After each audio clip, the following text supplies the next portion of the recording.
She signed the papers with a steady hand. That is the part nobody in that room expected.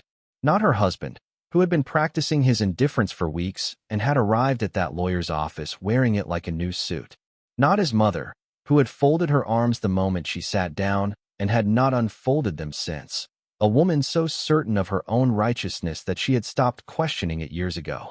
Not even the lawyer, who had sat through hundreds of these signings and had learned to read the room the way experienced people learn to read weather, and who had looked at this woman across the table and expected tears or anger, or at the very minimum, the particular trembling quality of someone being asked to sign away the life they built. She gave them none of that. She picked up the pen. She looked at the papers for a moment, and then she signed her name in the clean, unhurried cursive of a woman who has already decided that what is behind her, and what is ahead of her is worth more than anything in this room. What nobody in that room knew, what none of them could have known, because she had spent years making sure of it, was that the pen in her hand belonged to a woman whose name appeared on the ownership documents of the very company that had given her husband the job title he was currently using as justification for throwing her away.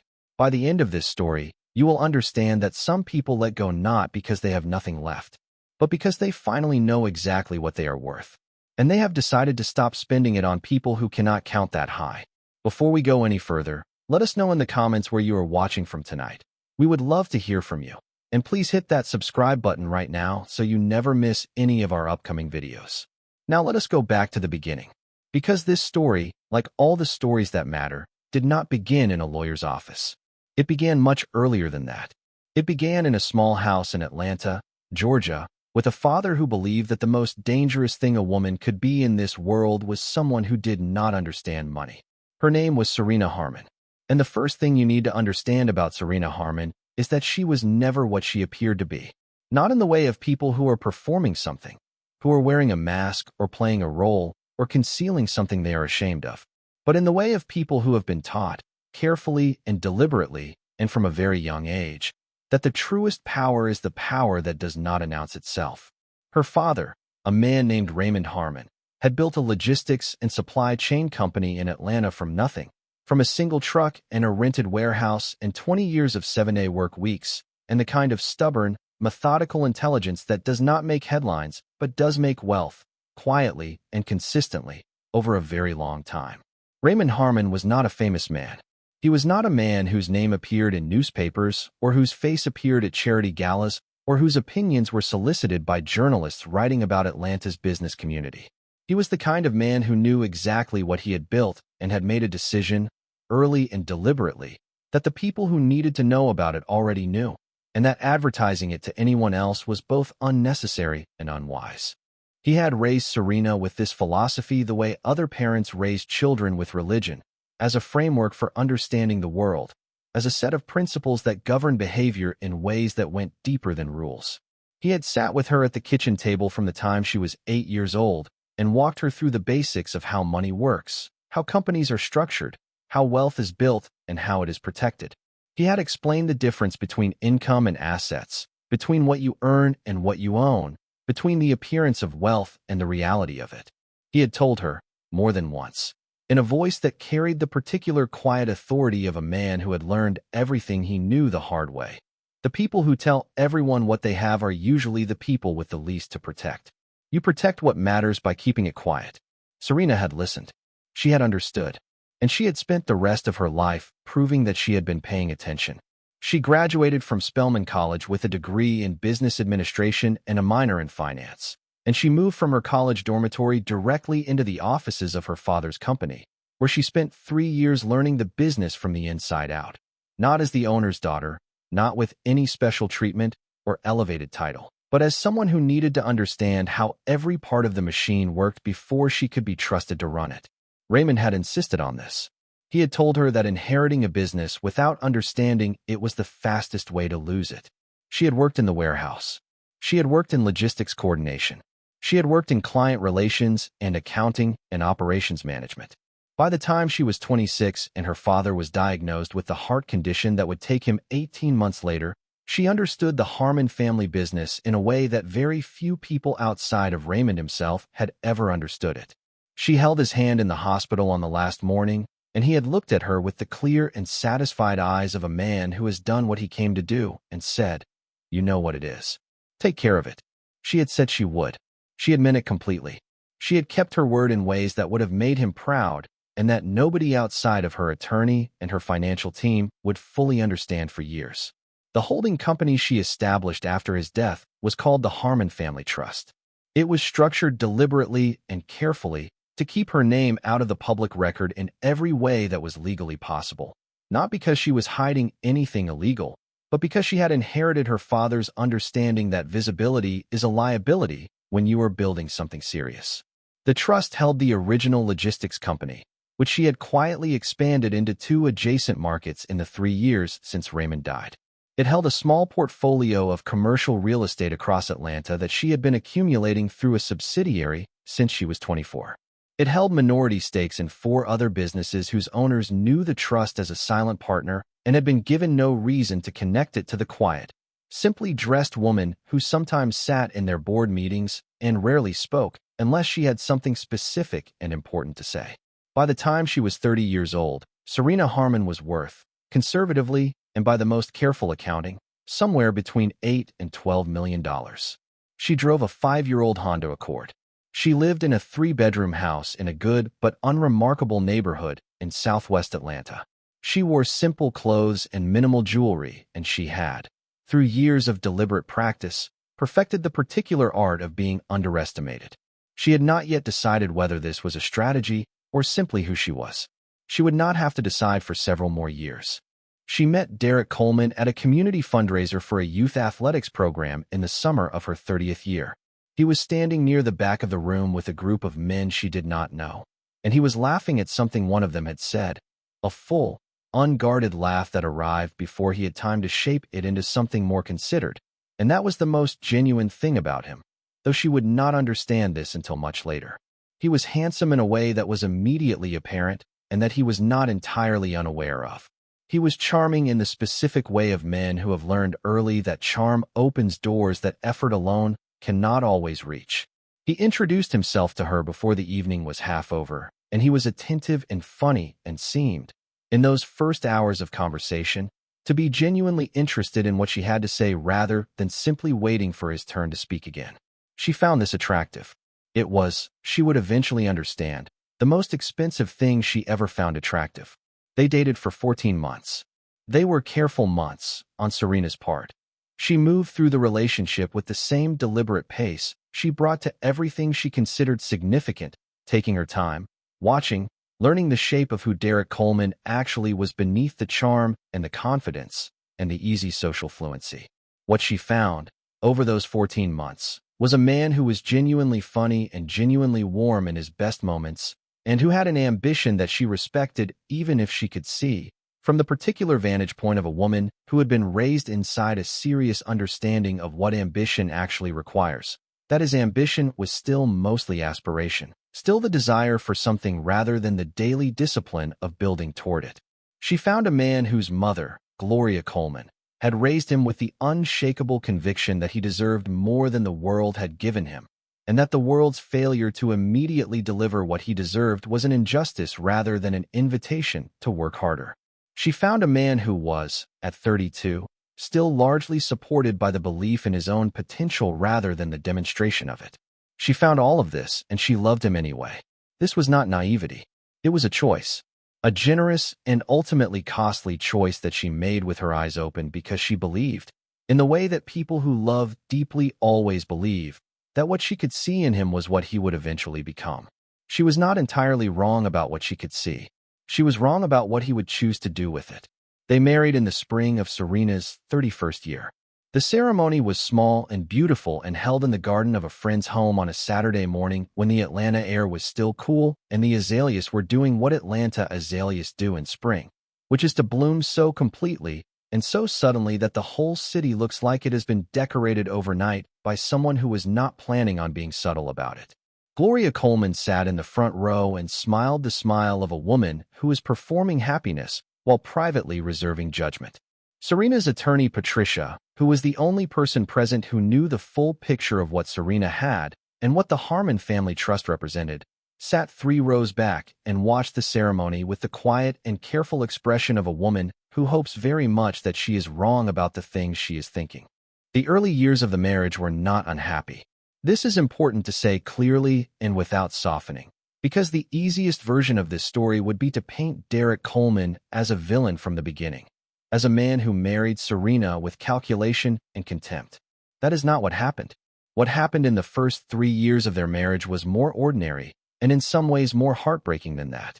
Derek was genuinely trying. He was looking for work that matched what he believed he could do, sending applications, taking interviews, spending long days in the shared home office that Serena had set up for him with a patience and a generosity that she never called attention to and that he received with the slightly diminished gratitude of someone who believes, somewhere underneath the thanks, that this is simply what they are owed. Serena kept the household running. Not visibly, not dramatically, but with the quiet efficiency of a woman who knows exactly what things cost and has made sure that none of those costs are going to be a problem. She paid the mortgage through a subsidiary of the trust, which meant Derek saw only the manageable monthly figure she reported to him rather than the full ownership picture.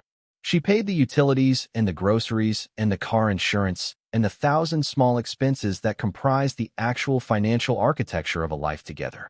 She did all of this without ledger keeping, without the pointed remarks that people who feel underappreciated sometimes deploy as a substitute for a more honest conversation. She did it because she loved him and because she had decided that loving him meant building the container for his growth rather than drawing his attention to the fact that she was the one building it. It was in the 4th year of their marriage that Serena made the decision she would later identify as the pivotal one. Not the signing of the divorce papers, not the establishing of the trust, but this quieter and more personal decision made on a Sunday afternoon in their living room while Derek sat across from her talking, for the 3rd week in a row, about a senior management position at a logistics company called Meridian Group that he had interviewed for twice and had not yet heard back about. He was good enough for the position. Serena had done her own research, quietly, and had concluded that his experience and abilities, while not extraordinary, were solid and genuine, and that he would, given the right opportunity and the right environment, do the work creditably. What she also knew, because she had done the kind of research that only becomes available to you when you own 17 companies and have been inside the logistics industry for a decade, was that Meridian Group was currently in the process of being acquired. Quietly, by a holding company, by the Harmon family trust. She had not planned this. The Meridian acquisition had been in process for 8 months through her financial team before Derek had ever mentioned the company's name. The coincidence was genuine, or as genuine as coincidences ever are in a city as networked as Atlanta's business community, where the degrees of separation between any two significant players are rarely more than 2 or 3. When she understood the overlap, she sat with it for several days, turning it over in her mind, examining it from every angle, asking herself what the right thing to do was. She could tell Derek. She could explain that the company he was interviewing at was in the process of being purchased by her trust, and that this was a situation they needed to think carefully about together. She did not do this. She told herself she was protecting him, that telling him would make the opportunity feel less like his own achievement and more like a gift she had arranged, which would damage something in him that she did not want to damage. This was true, but it was not the whole truth. The whole truth, which she would not fully articulate to herself until years later when she had enough distance to be honest about it, was that she was also protecting herself. She was protecting the version of their marriage in which she was loved for who she was rather than what she had. She was protecting, with great care and at great cost, the possibility that Derek Coleman had chosen her for reasons that had nothing to do with money. She reached out to the Meridian hiring team through a back channel. A message passed through an intermediary that could not be traced to her name, and she mentioned Derek's candidacy in terms that were favorable without being directive. She did not get him the job. She did not have the power to do that even if she had wanted to, because the hiring decision was made by people who did not yet know they were working for the Harmon family trust. What she did was remove one small obstacle from a path that he was already on. She told herself this was love. It was love. It was also the most consequential thing she had ever done for a man who would never know she had done it. Derek got the call on a Thursday morning in October. The salary was significant, more than he had earned before, substantially more, and the title was Senior Operations Manager, which was the kind of title that changes the way a man enters a room. Serena watched him receive the news from across the kitchen, and she felt something that was genuinely warm and entirely without calculation, pride, and relief, and the particular satisfaction of a woman who has wanted something good for the person she loves and has watched that good thing arrive. She hugged him.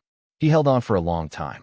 She remembered thinking, in that moment of holding him, that they were going to be okay, that the years of strain and stretched patience and the quiet management of a household on her shoulders alone were behind them, that this was the turn.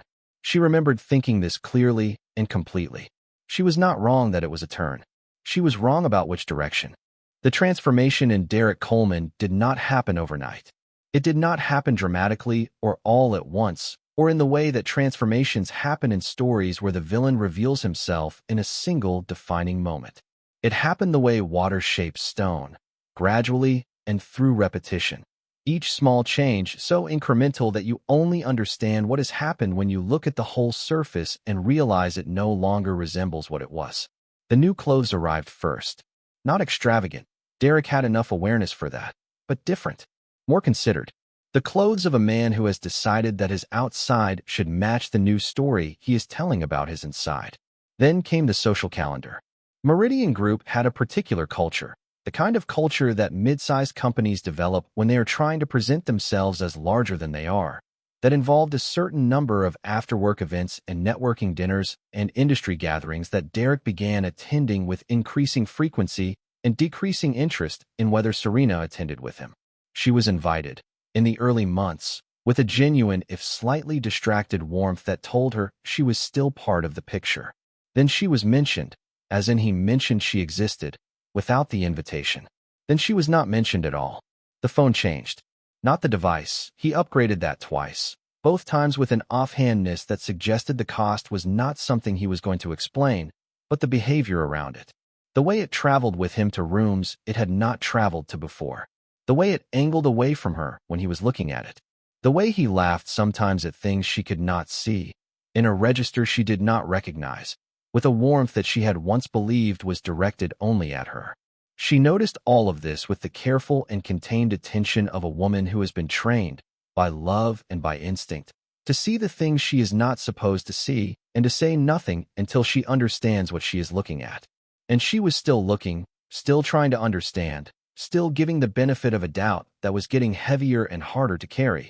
When Gloria Coleman came for Sunday dinner in the 14th month of Derek's employment at Meridian Group and sat at Serena's table and looked at her son with an expression that Serena had learned to read over 5 years of marriage, and that said, without words, in the specific language of a woman who had spent decades communicating the things she would not say out loud, "This is almost done." Serena did not know about Amber Whitfield yet. Not her name, not her face, not the specific shape of what was developing between her and Derek in the margins of networking events and after-work dinners, and the particular ecosystem of Atlanta's professional social scene, where Derek had been establishing himself for over a year. What she knew, by the time the 16th month of his Meridian employment arrived, was the outline of the thing, the general shape of a betrayal that she had not yet been able to name specifically.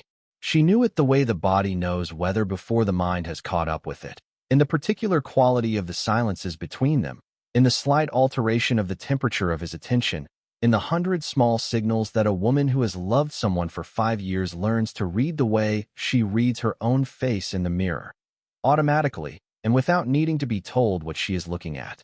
She said nothing yet.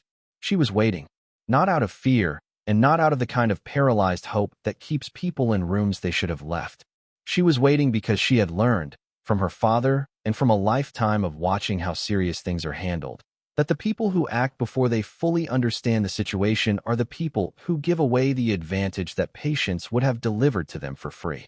Amber Whitfield was 28 years old and the only daughter of Gerald Whitfield, who was the founder and CEO of Whitfield Supply Solutions, one of Meridian Group's primary competitors in the Atlanta logistics market and one of the more significant players in the Southeast's commercial supply chain ecosystem. She was visible in the ways that Serena had deliberately chosen not to be, at industry events, in the business journal's annual listings of young professionals to watch. in the social photographs from the charity galas and networking dinners that comprised the social infrastructure of Atlanta's professional class. She was not unintelligent, and she was not unkind, and she was not, by any honest accounting, a bad person. She was simply a young woman who had grown up inside a particular world and who had, in that world, encountered Derek Coleman and found him attractive and interesting and, crucially, though she may not have fully admitted this even to herself, strategically interesting in the way that people who have grown up inside business families sometimes find people interesting. She knew he was married. She told herself that was his business to manage. She was not entirely wrong about this. She was not entirely comfortable with it either. Derek had been in contact with Amber for 5 months before Serena found the reservation. It was not a dramatic discovery. It was not the kind of revelation that arrives with a crash. It arrived, as the most important things tend to arrive, quietly and through ordinary circumstances. She was looking for a pen in his jacket pocket one evening while he was in the shower, and she found a folded receipt from a restaurant she had never been to. On a night he had told her he was at a work dinner, with a table for two and a credit card charge for a bottle of wine that he had never once ordered at home because he had told her, years ago, that he didn't like that particular grape variety. She stood in the bedroom holding this receipt for a very long time. Then she folded it carefully and put it back in his pocket exactly as she had found it, and she went to the kitchen and she made herself a cup of tea, and she sat at the table and she thought, not about what to do immediately, about what she understood, about what this meant for the larger picture that she had been assembling for several months, about what the right move was for a woman in her position, not just the position of a wife who has discovered what she suspected, but the position of a woman who owns 17 companies and whose attorney is a phone call away and whose options, though Derek Coleman did not know it, were considerably more numerous and more interesting than his. She called Patricia the next morning. Patricia listened to everything Serena said with the focused silence of a woman who has been waiting for this call for longer than she would say out loud. When Serena finished, Patricia said only, "What do you want to do?" Serena said, "I want to understand the full picture first. Then I want to make sure everything is in order." Patricia said, "I will start reviewing the asset structures today." Serena said, quietly. Patricia said, "Always." They hung up. Serena went to work. She did not confront Derek. She did not change her behavior in any way that he would notice. She continued to cook dinner and do the laundry and manage the household and ask about his day and listen to his answers and say good night at the end of evenings where he was, increasingly, somewhere else even when he was physically present. She did all of this with the composed and clear-eyed patience of a woman who has already made a decision and is simply waiting for the correct moment to act on it. The moment arrived, as moments always arrive when you stop rushing them, on its own schedule. Derek came home on a Tuesday evening in the second week of November and sat down at the kitchen table and told Serena he wanted a divorce. He had practiced this. She could hear the practice in the specific flatness of his delivery, in the absence of stumbling, in the smoothness of the language, in the way he moved from one point to the next with the measured pace of someone who has rehearsed the sequence until it no longer contains surprises. He said things had not been working for a long time. He said they wanted different things. He said he cared about her, and he always would, but that the marriage had run its course, and that staying in it would not be fair to either of them. He did not mention Amber. He did not mention Gloria's role in what had been planned.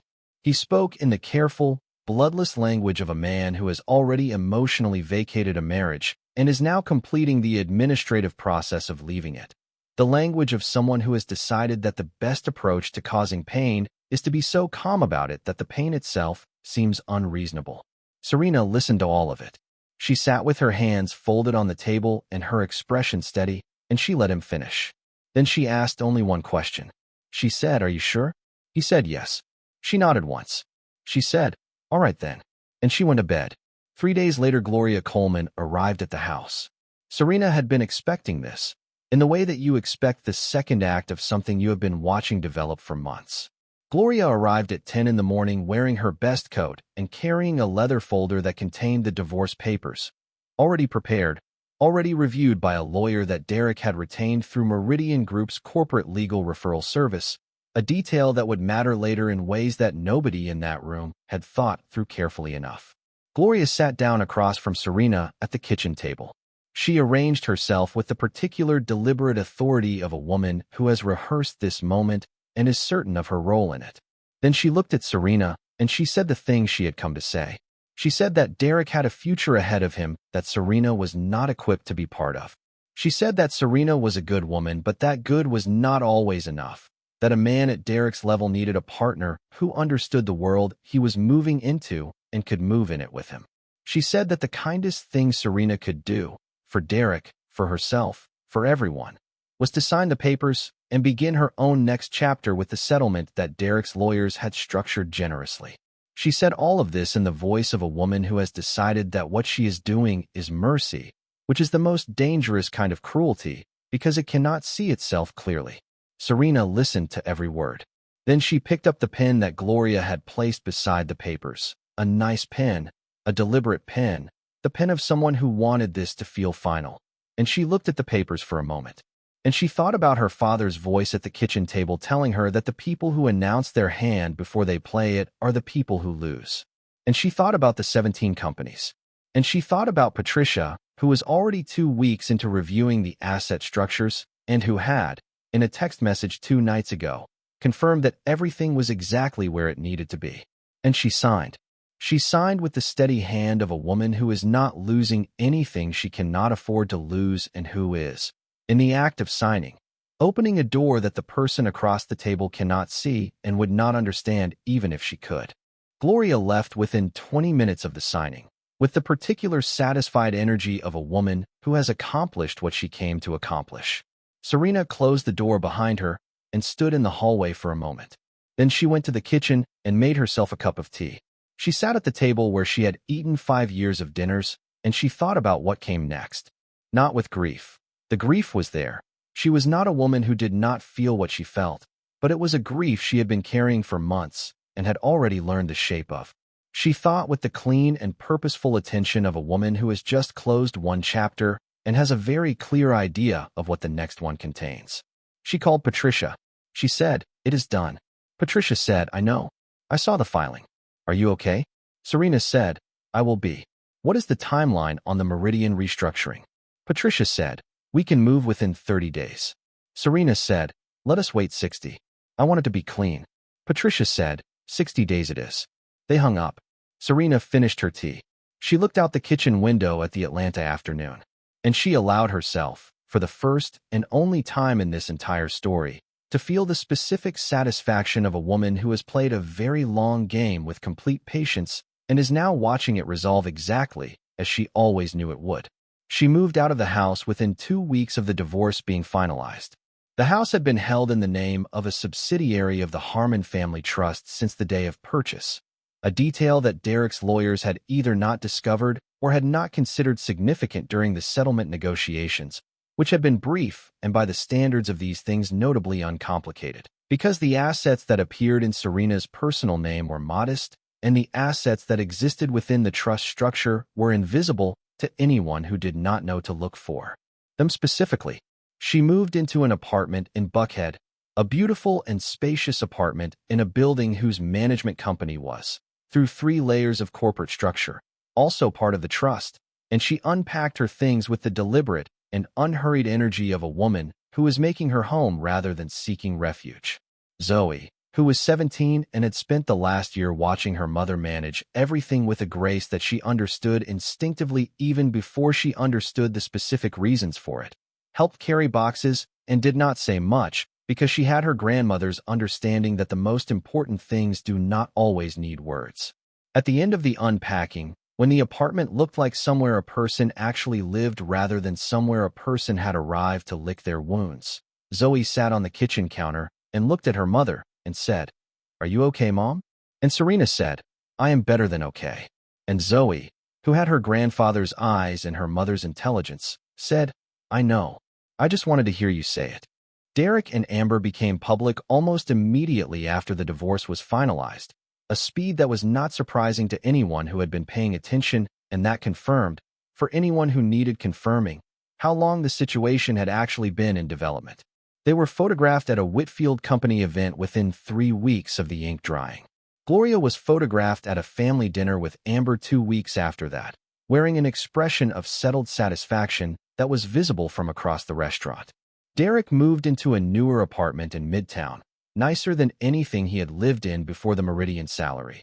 And he moved through his new life with the particular energy of a man who believes he has finally arrived at the version of himself he always knew was possible. He was being discussed, through Amber's father's connections, for a board advisory position at a new venture. He was being invited to dinners and events and conversations that felt, from the inside, like the exact confirmation of everything Gloria had always told him he deserved. He had no reason, on any of those evenings, to think about the woman who had kept the lights on for 4 years. He had no reason to think about Serena Harmon at all. She had signed the papers. She had left. The chapter was closed. He was entirely certain of this. He was wrong about almost everything. The internal memo arrived on a Wednesday morning in the 13th week after the divorce was finalized. It came through Meridian Group's internal communication system, and it was addressed to all senior management. It announced that Meridian Group had completed a change of ownership, that the company had been acquired by the Harmon Family Trust, a private holding entity based in Atlanta, and that over the coming 60 days there would be a review of all management structures to ensure alignment with the new ownership's operational philosophy. The memo was professionally written and entirely correct in its language, and Derek read it at his desk with the mild curiosity of someone receiving administrative news that does not yet feel personally relevant. He looked up the Harmon Family Trust. The search results were sparse, which was itself a kind of information if you knew how to read it. He found a reference in a Business Journal article from 18 months ago to a logistics holding company with roots in the Atlanta market, founded originally by a man named Raymond Harmon. He read the name Raymond Harmon. He sat very still for a moment. Then he typed another search, and another. And with each search, the picture that was assembling itself on his screen became clearer and colder and more complete. The way pictures assemble themselves when you have been avoiding looking at something directly and have finally, for reasons you did not choose, been forced to look. He picked up his phone. He called a colleague who had been at Meridian longer than he had, and who he trusted with the specific trust of someone who needs information quickly and cannot afford to be wrong about the source. He said, "What do you know about the Harmon Family Trust?" The colleague was quiet for a moment. Then he said, "Not much." "Why?" Derek said, "The name Harmon. Do you know if there is a connection to a woman named Serena?" Another silence. Longer this time. Then the colleague said, "Derek, where did you know a woman named Serena?"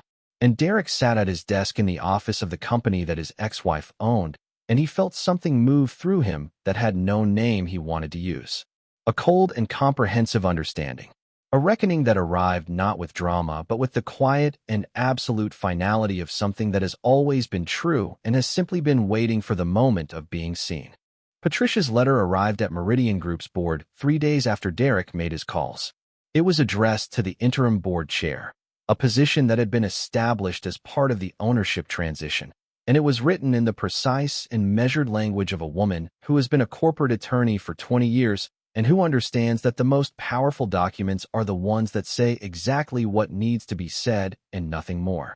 It informed the board that the primary beneficiary and managing director of the Harmon Family Trust had recently finalized a divorce from a current senior employee of Meridian Group, and that the trust, in keeping with its governance standards, had determined that this relationship created a potential conflict of interest that should be resolved through a restructuring of the relevant management position. It noted that no wrongdoing was alleged or implied, and that the restructuring was being offered as a lateral reassignment with full salary preservation. It was signed by Patricia and countersigned by the trust's managing director. The managing director's signature read, Serena Harmon. Derek received a copy of the letter in his company email at 11:14 on a Thursday morning. He read it twice. Then he closed his laptop and sat in his office for a long time without moving. He called Serena that afternoon. She answered on the third ring, which told him that she had been expecting the call and had decided not to make it easy by answering immediately. Her voice, when she spoke, was exactly what it had always been, warm and clear and completely without the performance of anything. He said her name. She said, "Hello, Derek." There was a silence that contained everything neither of them was going to say. Then he said, "You owned it." The whole time. She said, "My father built it. I inherited it and grew it." He said, "You knew I was interviewing there." She said, "I found out after the acquisition was already in process." He said, "But you knew." She said, "Derek." She said it gently, without anger, In the way that you say someone's name when you are not going to argue with them about what they already know. He said, "Why didn't you tell me?" She was quiet for a moment. Then she said, "Because I wanted you to have something that felt like yours." He did not respond to this immediately. She said, "I hope you are well." She meant it. She hung up. The board position that Amber's father had been discussing with Derek evaporated within 2 weeks of the Meridian restructuring announcement. Gerald Whitfield was a careful man, a man who had built a significant company through the careful management of risk, and the revelation that Derek Coleman's ex-wife was the owner of Meridian Group, one of his primary competitors, was the kind of information that changed the calculus of every conversation he had been having about Derek's potential involvement in anything connected to his own business. He called a meeting. It was brief. The position was not mentioned again. The dinner invitations slowed. The networking conversations became more general and less specific. The world that Derek had believed he was entering began to reveal itself as considerably more conditional than he had understood it to be. A world where the doors that had been opening were opening because of connections that he had not actually made himself, and where those doors closed with a speed that told him everything he needed to know about the difference between access and belonging. Gloria, who had spent the better part of a year telling her son that Amber Whitfield was his future, sat in her living room one evening with a newspaper that contained a brief business journal item about the Harmon Family Trust's expansion into 2 new markets under the management of its founding director, Serena Harmon, and she read it twice. Then she folded the paper carefully and set it on the side table. And she sat with a silence that was the closest thing to accountability that a woman who had convinced herself she was acting out of love was ever going to come. Serena stepped out from behind the trust 6 months after the divorce was finalized, and she did it in the way she did everything important, deliberately and without apology. She attended the Atlanta Business Chronicle's annual recognition event as a named honoree. The trust had been selected for recognition in the private holdings category, and she walked into that room as herself for the first time in a professional context, without the layers of corporate structure between her name and what she had built. The room received her with the particular energy of a community encountering someone they had been adjacent to for years without fully seeing. The conversations that followed were long and substantive and occasionally slightly stunned. In the way that conversations are stunned when people realize that the person they are meeting has been in the room with them all along and they simply had not known where to look. She was warm and direct and entirely without the performance of importance, which had the effect of making the importance undeniable. Zoe stood beside her for the first hour of the event, wearing a dress the color of her grandfather's favorite color and an expression of complete and uncomplicated pride. At one point she leaned toward her mother and said quietly, "Grandpa would have loved this." Serena said, "I know. I kept thinking about him on the way over." They stood together in the light of a room that was finally seeing exactly what they had always been, and they let themselves be seen. Marcus Webb entered her life the way the right things tend to enter the lives of people who have stopped looking for them in the wrong places. Without announcement, without theater, in the middle of an ordinary afternoon at a business conference where neither of them had expected to find anyone worth talking to beyond the formal obligations of the agenda. He was sitting 2 seats down from her at a roundtable discussion on Southeast logistics infrastructure, and he said something, a specific and considered observation about the long-term implications of port expansion on regional supply chain dynamics, that made her look at him with the attention she reserved for people who actually knew what they were talking about. He caught her looking and he nodded, not with flirtation, but with the simple acknowledgement of someone who recognizes recognition. They talked properly at the conference lunch that should have lasted 45 minutes and lasted 2 hours and 40 minutes instead, and nobody at either of their tables said anything about the time because the conversation was the kind that makes the people adjacent to it feel, vaguely and without being able to say exactly why, that something real is happening. He was 52. He had lost his wife to cancer 4 years earlier. He ran a renewable energy company out of Charlotte that was expanding into the Atlanta market, and that had, she noted with the quiet and automatic assessment of someone in her business, a genuinely sound structural foundation and a management team that was clearly being built for the long term rather than the quick exit. He was careful and direct and funny in the dry, observational way of people who are paying close attention to the world and have learned to find it consistently absurd and occasionally magnificent. She liked him immediately in the way that you like people who remind you, simply by being themselves, that the world still contains people worth paying attention to. He called her 2 days after the conference. She had given him her card. He had not waited the calculated number of days that social convention sometimes requires before using it, which she took as information about the kind of man he was, someone who did not play games with something he considered real. He said he had been thinking about something she had said at the conference lunch about the gap between private equity's interest in logistics infrastructure and the actual operational understanding required to improve it, and that he wanted to continue the conversation if she was open to it. She said she was open to it. They had dinner the following week at a restaurant she chose, which he arrived at first, which she also took as information. He brought her nothing, no flowers, no gesture, no performance of the first date, and she found this the most attractive thing about the evening because it told her that he understood something important about the difference between effort and theater. The dinner lasted 4 hours and covered the same ranging and honest territory that real conversations cover when two people have each lived enough to know that small talk is a waste of the time they have left. He told her about his wife, Eleanor, with the steady and unhurried honesty of someone who has processed loss fully enough to speak about it without needing the listener to carry it for him. She told him about Derek, not with bitterness, not with the particular sharpness of someone who is still inside the wound, but with the clear and factual directness of someone who has looked at what happened and understands it and has decided that understanding it is enough. He listened to all of it with the quality of attention that she had once thought was the rarest thing a person could offer and that she had not encountered in a very long time. When she finished, he said, "It sounds like you protected him for years in ways he did not know how to receive." She said, "I protected myself too." He said, "Yes, that is usually how it works." They sat with that for a moment. Then he said, "I am glad you are here." She said, "So am I." They moved at the pace of two people who understand that the best things are not built in a rush, who have each, in their own separate and difficult way, learned the cost of moving too fast towards something that feels good before you have taken the time to understand whether it is real.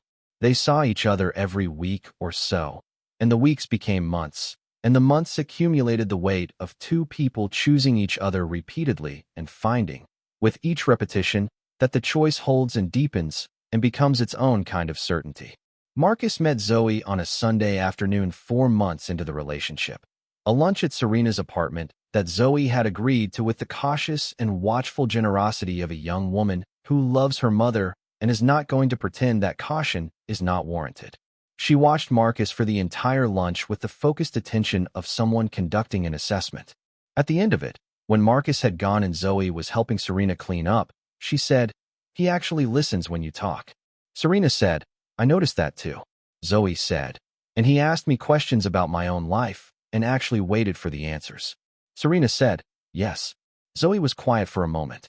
Then she said, "Okay, I just wanted to make sure you knew what you had." Serena said, "I know. I have known for a while. I was just making sure too." Marcus proposed on an evening in late March, 14 months after the conference where they met. They were in his apartment in Charlotte. She had been spending alternate weekends there since the winter, a comfortable rhythm they had developed without either of them formally proposing it. One of those natural progressions that happen when two people are genuinely compatible and have stopped needing to negotiate the logistics of being together. He had made dinner. He was a significantly better cook than she was, which was one of several things she had discovered about him that had surprised her pleasantly. And they were sitting at his kitchen table after the meal with wine and the easy silence of two people who have run out of the need to fill silences because they have already filled so many of them together. He put down his glass, and he took her hand across the table, and he looked at her with the direct and complete attention that she had come to understand was simply his fundamental mode of existing in the world. The way other people blink or breathe, just the unself-conscious baseline of who he was. And he said, "I want to ask you something clearly, and I want you to know that I have thought about it carefully, and that the answer will not change anything about what I feel, but I would like very much for it to be yes." He said, "Will you marry me?" She looked at him across the table and the wine and the remains of the dinner he had made, and she thought about her father telling her that the most important things take the most time to understand. She thought about the kitchen table in the house that used to be hers and Gloria's folded arms and the pen and the papers and the cup of tea she had made herself afterward. She thought about Zoe saying, "I just wanted to make sure you knew what you had." She thought about all of the patience and all of the building and all of the quiet and the long game and the steady hand. She said, "Yes. Obviously yes." He smiled. The real smile. The one she had been collecting for 14 months. He said, "Obviously." She laughed. It was the full and unguarded laugh of a woman who has nothing left to protect herself from. The wedding was held in May in the garden of a private estate outside of Atlanta that the Harmon family trust had acquired 3 years earlier, and that Serena had always thought would be exactly right for something like this. On a day when the light was the particular gold of a southern spring afternoon, and the azaleas were doing their annual extravagant thing, and the people present were the people who actually knew the full story. Not the edited version, not the public version, but the real one. Patricia was there, in the second row, with the expression of a woman who has been waiting a very long time to be at exactly this kind of event and is not going to pretend otherwise. Zoe stood beside her mother and cried openly, and without any apparent concern about whether her eye makeup survived it, which it did not, which she had known going in and had decided not to care about. Zoe gave a toast. She stood up with a champagne glass, and she said, "My mother spent years being the most powerful person in every room she was in without letting the room know it. She did this because she was wise, and because she was careful, and because she was protecting something that mattered to her. What I know, having watched her for 22 years, is that the thing she was protecting was not her money or her companies or her name. It was herself, and the fact that she found someone worthy of the self she was protecting. She looked at Marcus here, directly and without ceremony, is the best thing I have ever watched happen to someone I love." She sat down. The garden was quiet for a moment in the way of a space that has just received something true. Then Marcus stood up and said simply, "She deserves everything." And everybody in that garden, who knew the full story and what it had cost, and what it had taken and what it meant, agreed with him completely. Derek Coleman works at Meridian Group still, in the reassigned position, with the reduced access and the different reporting structure that Patricia's letter had established. He and Amber ended 8 months after they began, in the quiet and undramatic way that relationships end when the circumstances that made them attractive are no longer present and the people involved have to encounter each other in their actual rather than strategic reality. He lives alone in his midtown apartment on his Meridian salary. He is not a ruined man. He is not a villain, in the end, so much as a man who confused comfort for a rival and mistook a woman's generosity for simplicity, and who is now living with the full and daily weight of understanding what he threw away and why. Gloria does not speak about it. There is a particular kind of silence that arrives in a person when they have been completely certain about something that turned out to be completely wrong, and it is a different silence from grief or embarrassment or regret. It is the silence of someone rearranging, quietly and without an audience, the foundations of what they believe they know. Gloria sits in that silence. It is, perhaps, the most honest she has ever been. And Serena Harmon Webb runs the Harmon Family Trust from a corner office in Midtown Atlanta with Zoe beside her, learning everything there is to know in the same way that Serena learned it, from the inside out, without shortcuts, with the full and patient understanding that the most important things take the most time to build. She is asked sometimes, in interviews and at conference panels, and in the private conversations that successful women have with each other when the room is right and the trust is established, whether she regrets hiding her wealth during the marriage. She always thinks about the question carefully before she answers. Not because she does not know the answer, but because she respects it enough to give it the weight it deserves. Then she says, "I regret that I confused hiding myself with protecting myself. I spent years believing that the safest version of love was the version where nobody knew what I was worth. What I know now is that the right person does not need you to make yourself smaller to feel comfortable beside you. The right person looks at everything you are and says, yes, that is what I want to stand next to. I know the difference now. And knowing the difference," she says, "is worth everything it cost to learn it." There is something that women who have done what Serena did, who have kept things running quietly, who have sustained people who did not fully see them, who have poured the best of themselves into vessels that were not always large enough to hold what was being offered. There is something those women know that is very difficult to explain to people who have not experienced it. It is not bitterness, and it is not regret, and it is not even the complicated satisfaction of watching someone understand too late what they had. It is something quieter than all of those things and more permanent. It is the knowledge that comes from having been through something and having stayed standing on the other side of it.